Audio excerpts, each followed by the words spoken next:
In today's video, I'm going to teach you how to block an email sender in Hotmail, which is now known as Outlook.com.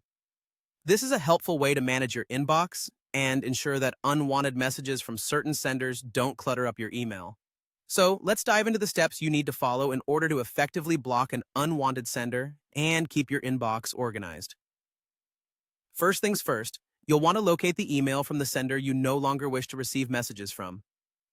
Open your Outlook.com inbox and scroll through your emails until you find the specific message. Once you've found it, go ahead and open the email. This allows us to begin the process of blocking the sender and ensuring their future emails don't end up in your inbox. With the unwanted email open, our next step is to access the junk email options within your Outlook settings. To do this, look towards the top right corner of your Outlook page.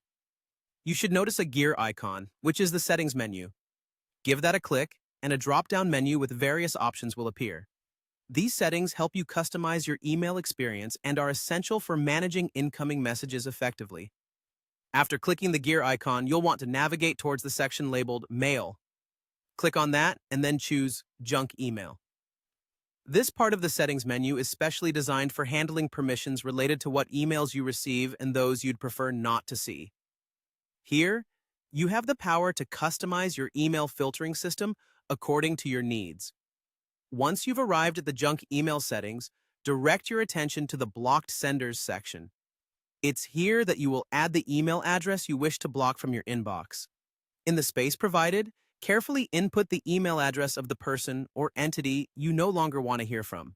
Double-check your entry for accuracy, as a mistake here could mean that the sender isn't properly blocked. After typing in the unwanted email address, click the Add button. This step is crucial as it confirms the email address you entered is recognized as a sender to block. By doing this, you effectively inform Outlook of your preference that messages from this sender should be directed away from your inbox in the future. Finally, it's important to ensure your changes take effect. Depending on your device or version of Outlook, you might need to save your modifications. Look for a Save option and click it to make sure that the blocking rule you've set is active. By following these straightforward steps, you can block unwanted senders and maintain a clutter-free inbox in Outlook.com. Thank you for tuning in, and I hope this guide helps you manage your email better.